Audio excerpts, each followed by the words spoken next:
வணக்கம். பொதுவாக இந்த குரு பயிற்சி ஆகட்டும், எந்த ஒரு கிரகத்தினுடைய சாரமும் பார்த்திங்கன்னா காலங்காலமாக நம்மளுடைய பூகோள நிலைமைகள் நாட்டில் எப்படி இருக்கும், மற்ற எல்லா நாட்டிலையும் மழை பெய்யுமா பெய்யாதா, இந்த அடிப்படையில் தான் இனிஷியலாக பார்த்திங்கன்னா எல்லாமே எழுதியிருக்கும். ஒவ்வொரு நம்ம சனி பயிற்சி ஆகட்டும், குரு பயிற்சி ஆகட்டும், காலப்போக்கில் அறிஞர்கள், ரிஷிகள், சியர்ஸ் இவங்கெல்லாம் பார்த்திங்கன்னா சித்தர்கள் இதை மனிதனுக்கு, தனி மனிதனுக்கு இது இவ்வாறு இது பலன்கள் கூற முடியும், இதனுடைய போக்கை வைத்து, அதாவது கிரகச்சாரத்தை வைத்து தனி மனிதர்களுக்கு எப்படி சொல்ல முடியும்ன்றது ஒரு லாஸ் அண்ட் பைலாஸ் நிறைய விதிகள் வகுக்கப்பட்டிருக்கார்கள். அது இன்றைக்கு காலகட்டம் வரப்போ அதுக்கு ஒரு மாற்றுதல், அது எப்படி செயல்படும், எப்படி அதனுடைய அறிகுறி என்னன்றது நம்ம பார்க்குறப்போ, குரு பயிற்சி அப்படின்றது இந்த வருஷம் பார்த்திங்கன்னா செப்டம்பர் 12ஆம் தேதி திருக்கணித பஞ்சாங்கப்படி கன்னியாலேருந்து துளாராசிக்கு வர ஒரு காலகட்டம். ஏறத்தாழ அனதர் 12 மாதம் துலால குருவுடைய சஞ்சாரம் இருக்கும். குருவினுடைய மாற்றத்துக்கும் மற்ற கிரகத்தினுடைய மாற்றத்துக்கும் உள்ள எதிர்பார்ப்புகள் என்னென்ற, குருவினுடைய மாற்றத்தில் எந்த மாற்றம் இருந்தாலும் குருவினுடைய பார்வைகளால் நிறைய ஒரு ஜாதகத்தில் நன்மைகள் நடக்கக்கூடிய அறிகுறியை சொல்கிறதுக்கு வாய்ப்பு இருக்குது. பெரும்பாலான ஜாதகங்கள் பார்த்தோம்னா எல்லோரும் ஒரு 2 மணி நேரத்தில் நிறைய பேர் பிறந்தாலும் நிறைய பேர் எல்லாருக்குமே அந்த ஒரு ஜாதகத்தில் நெகட்டிவ் பாயிண்ட்ஸோ ஏதாவது இருந்தாலும் பெரும்பாலான ஜாதகர்களுக்கு இந்த குரு பார்வையால் அது நடக்காமல் போயிட்டு ஒரு பாதுகாப்பான ஒரு சூழ்நிலை ஏற்படுறதுக்கு காரணமாக நம்ம அறிகுறியை பார்க்குறோம். ஸோ அப்படி பார்க்குறப்போ இந்த குரு கன்னியா ராசிலேருந்து ஒரு துலா ராசிக்கு வர இந்த காலகட்டத்தில் பார்த்தோம்னா, கன்னியான்றது ஒரு பேலன்ஸ் சைன் அப்படின்வாங்க. பெரும்பாலான நாட்கள் கன்னியாவில் குருவில் இருக்கிறப்போ பார்த்திங்கன்னா அந்த வறட்சி இந்த மாதிரி போக்கு மட்டும் இல்லாமல் நிறைய பேருடைய வாழ்க்கையில் ஒரு ட்ரைனஸ் அப்படின்ற, ஈவன் நிறைய பேருக்கு சில்ட்ரன்ஸ் பொறுக்கிறது டிலே ஆகுது, எல்லாம் ஒரு நிறைய நெகட்டிவ் இம்ப்ளிகேஷன்ஸ் ஒரு சின்ன ஒரு முன்னேற்றம். துலா ஒரு எனிமி பிளேஸாக இருந்தால் கூட, சத்ருஸ்தானமாக இருந்தாலும் ஒரு சின்ன முன்னேற்றம் ஏற்படக்கூடிய வாய்ப்பு கண்டிப்பாக உண்டு.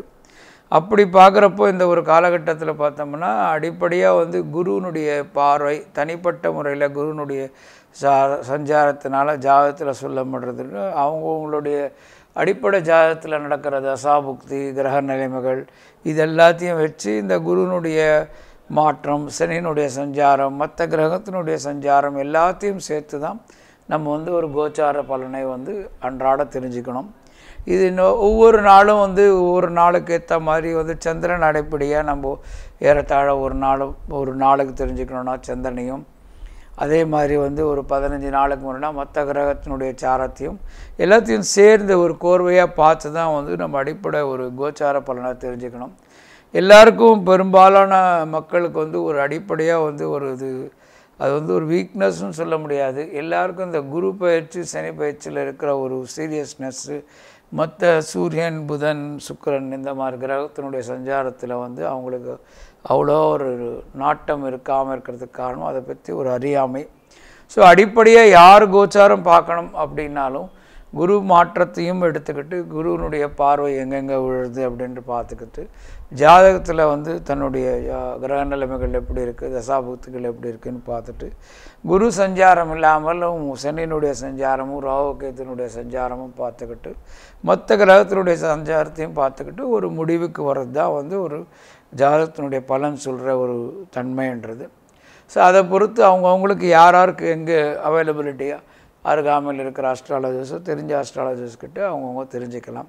அடிப்படையாக வெறும் ஒரு கிரகத்தினுடைய மாற்றத்தை வச்சு முழுமையாக தெரிஞ்சுக்கணும் அப்படின்ற ஒரு ஆவலை கொஞ்சம் கூடுதலாக டீட்டெயிலாக தெரிஞ்சுக்கணுன்னு இருந்தால் நிறைய நன்மை நடக்கும்.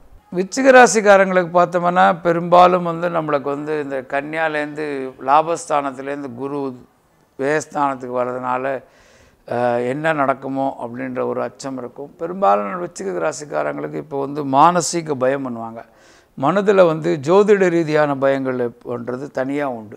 மற்ற பயங்கள் அப்படி பார்க்குறப்போ ஜென்ம சனி, அடுத்தது தனஸ்தானத்தில் இருக்கக்கூடிய சனி, இது ஒரு பயம் இருக்கும். இந்த நேரத்தில் வந்து என்ன பண்ணுறது, எல்லாருக்குமே எந்த ஒரு விஷயத்தை எடுத்தாலும் தனக்கு 7 நாட்டு சனி நடக்கிறது. அதனால் முதல்ல அந்த மாதிரி ஒரு சிந்தனை எல்லோரும் தவிர்க்கணும் அப்படின்றது நம்மளுடைய பணிவான ஒரு விண்ணப்பமாக எல்லோரும் நினச்சிக்கணும். ஜென்ம சனி விருச்சிக ராசிக்காரங்களுக்கு கெடுதல் பண்ணும் அப்படின்னு கடுமையாக யாராவது நினச்சிங்கன்னா, இன்றைக்கி இருக்கிற பிரதமரும் சரி, இல்லை அமெரிக்க ஜனாதிபதியும் சரி, எல்லாருமே விருச்சிக ராசி ஜென்ம சனி இருக்கிறப்ப தான் தன்னுடைய பதவிகள் அடைஞ்சார்கள். அதனால் இது வந்து பூர்வ புண்ணியம் எப்படி இருக்கோ, 7 நாட்டு சனின்றது தன்னுடைய பூர்வ ஜென்மத்தில் செஞ்ச ஒரு பலன்கள்னால் சர்ப்ரைஸ் எலிமெண்ட் அப்படின்வாங்க. நம்ம எதிர்பார்க்காத ஒரு விஷயம் வந்து நம்ம கண் முன்னாடி நடந்து அது சம்டைம்ஸ் நன்மையாகவும் இருக்கும், சம்டைம் அது தடுங்கலாகவும் இருக்கும். தடுங்கலாக வரப்போ அதை மீறி நம்ம அந்த விஷயத்தை சாதிக்கிறது, நன்மை நடக்கிறப்போ தெய்வத்துக்கு நம்ம வந்து தேங்க்ஸ் அப்படின்னு சொல்கிறது தான் நம்ம மனிதனுடைய கடமையாக இருக்கும். ஸோ இந்த ஜென்ம சனியை பற்றி யாரும் கவலைப்பட வேண்டிய அவசியம் இல்லை. ரெண்டாவது, 2.5 வருஷம் ஒரு பிளானட் டிரான்சிட் இருக்குன்னா அது வந்து ஜென்ரலாக நாங்கள் சொல்கிறது உண்டு. சனியினுடைய மாற்றம் வந்து லோகத்துக்குனுடைய விளைவுகளை நிறையா கொடுக்கும், தனி மனிதனுடைய விளைவுகளை வந்து ஓரளவு கம்மியாகவே நம்ம வந்து எடுத்துக்கலாம். அப்படி இந்த காலகட்டத்தில் வந்து குரு வந்து 11ஆம் இடத்துலேருந்து லாபஸ்தானத்துலேருந்து 12ஆம் இடத்துல வரப்போ, 11இல் குரு இருக்கிறப்போ 2ஆம் இடத்துல இருந்த சனி வந்து பெரும்பாலும் ஜனவரியிலேருந்து பார்த்தோம்னா ஜூன் மாதம் ஏறத்தாழ 6 மாதம் வந்து இந்த ஜூபிட்டர் குருவை செக் பண்ணிக்கிட்டே இருக்கிறப்போ என்ன தெரிஞ்சுது அப்படின்னா, நிறைய விஷயங்கள் கைகூடாமல் போயிருக்க வாய்ப்பு இருக்குது. அதிகமான செலவுகள், அதிகமான ஒரு அலைச்சல் ஏற்பட்டிருக்குமே தவிர தன் ரிசல்ட்ன்றது வந்திருக்காது. ஓகே, இப்போது வந்து நம்மளுக்கு வந்து குரு வந்து 12ஆம் இடத்துல வர்றதுனால என்னென்னா, தன்னுடைய பார்வையினால் 4ஆம் இடத்துலையும் அதே 7ஆம் பார்வையினால் 6ஆம் இடத்துலையும் பார்த்து 9ஆம் பார்வை 8ஆம் இடத்துல பார்க்கறதுனால சடன் கெயின்ஸ் அப்படின்வாங்க. அது வந்து எப்படின்னா வந்து நம்ம பண்ண ஒரு மேஜர் ஒர்க்ஸ்னால ஹியூஜ் கெயின்ஸ். எப்பவுமே தனஸ்தானன்றது அன்றாட பணம் வரவுன்னா பெரிய பண வரவெல்லாம் வந்து ஒரு 8ஆம் இடத்தையும் குறிக்கும். ஸோ ஒரு பெரிய பண வரவுறதுக்கு உண்டான வாய்ப்பும், அதே நேரத்தில் வந்து குரு வந்து தன்னுடைய பார்வையினால் 4ஆம் இடத்துல பார்க்கறதுனால நிறைய பேருக்கு நின்று போயிருக்கிற கன்ஸ்ட்ரக்ஷன்ஸும் சரி, வீடு கட்டக்கூடிய வாய்ப்புகளும் நிறைய வரத்துக்கு உண்டான சந்தர்ப்பங்களும் ஏற்படும். குரு 12இல் இருக்கிறதுனால கூடுதல் செலவு ஏற்படுறதுக்கு உண்டான வாய்ப்பும் அதிகமாக இருக்குது. அதிகமான நேரம் ஜென்மத்தில் சனி, 2இல் சனி, குரு 12இல் இருக்கிறதுனால தூங்கியோ இல்லைனா வந்து ரிலாக்ஸாக இருக்கொண்டு டைம் வேஸ்ட் பண்ணக்கூடிய வாய்ப்பும் நிறைய பேருக்கு இருக்கும். ஆனால் இது ரெண்டுத்தையும் ஒரு சின்ன பேலன்ஸ் பண்ணுற மாதிரி பார்த்திங்கன்னா, 3ஆம் இடத்துல ஒரு கேத்துவும் ஒரு பாகியஸ்தானத்தில் ராகுவும் 9ஆம் இடத்துல இருக்கிறப்போ 3இல் கேத்து வந்து ஒரு நன்மையான டிரான்சிட்டு. பட் கேத்து 3இல் இருந்தால் என்ன ஆகுன்றது ஒரு சிக்னிஃபிகண்ட்டாக பார்த்தோம்னா, கேத்து வந்து ஒரு பாடிலெஸ் பிளான்ட், ஒரு தலை மட்டும் இருக்கிற ஒரு கிரகம். நிறைய பேருக்கு இந்த காலகட்டங்களில் ஆன்மீகமோ இல்லைனா வந்து ஒரு ஆசிரமத்தில் போய் தங்குறதோ அந்த மாதிரி வாய்ப்புகளும் அதிகமாக இருக்கும்.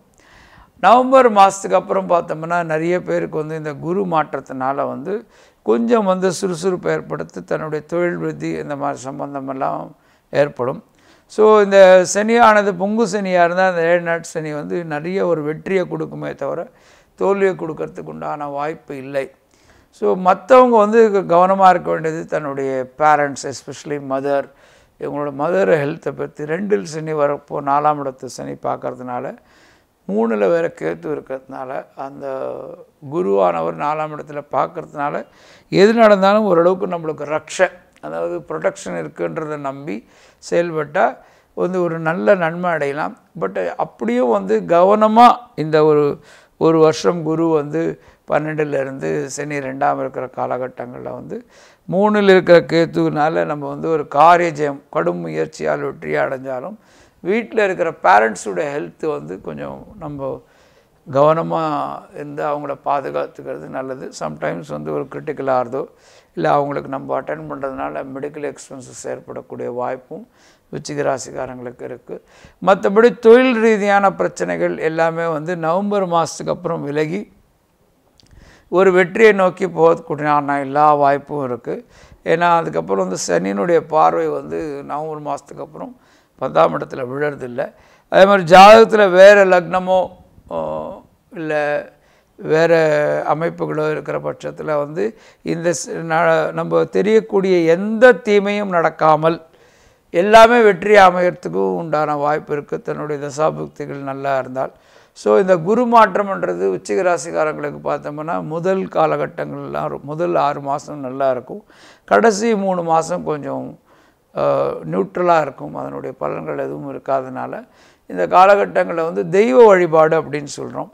ஒவ்வொருத்தருக்கும் ஒவ்வொன்று இருக்கும். இந்த ஜென்மத்தில் சனி, இந்த 12 குரு இருக்கிற காலகட்டங்களில் ஒரு தீவிரமான ஈடுபாடு தியானத்திலேயோ தன்னுடைய ஜபத்தில் ஈடுபடுறதோ, இல்லை அருகாமையில் இருக்கிற நல்ல ஒரு கோயில்கள் தரிசனம் பண்ணுறதோ, மனம் கட்டுப்பாடு வச்சுட்டா யார் வேணாலும் எந்த ஒரு விதமான விதியும் வந்து மீறி ஒரு வெற்றி பெறத்துக்கு உண்டான வாய்ப்பு இருக்குது. ஸோ தர்மத்தினாலையும் தன்னுடைய பிரார்த்தனைனாலையும் எல்லாத்தினாலையும் இந்த காலகட்டங்களில் விருச்சிக ராசிக்காரங்க செயல்பட்டாங்கன்னா எல்லா வெற்றியும் அவங்கள வந்து சேரும். விருச்சிக ராசிக்காரங்களை பார்த்தோம்னா முதல்ல வந்து விசாக நட்சத்திரத்தில் பிறந்த விருச்சிக ராசிக்காரங்களுக்கு பார்த்தோம்னா ஒரு கூடுதல் நன்மையும் ஒரு நல்ல ஒரு சப்போர்ட்டும் கிடைக்க வாய்ப்பு இருக்குது.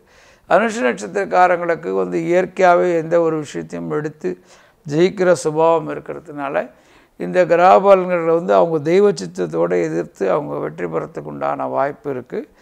கேட்ட நட்சத்திரக்காரங்களுக்கு வந்து இந்த ஒரு சோம்பல் இல்லாமல் பார்த்துட்டாருன்னா கண்டிப்பாக இந்த ஒரு விஷயத்தை எல்லாம் கூடுதலாக வந்து வெற்றி அமைச்சிக்கிறதுக்கு உண்டான வாய்ப்பு அதிகமாக இருக்குது. இந்த ப்ரோக்ராம் உங்களுக்கு பிடிச்சிருந்தா கண்டிப்பாக பக்கா டிவியை வந்து லைக் பண்ணுங்கள், எல்லாருக்கும் ஷேர் பண்ணுங்கள், கண்டிப்பாக பக்கா டிவியை சப்ஸ்கிரைப் பண்ணுங்கள். If you like this programme please like it, share it, definitely subscribe it.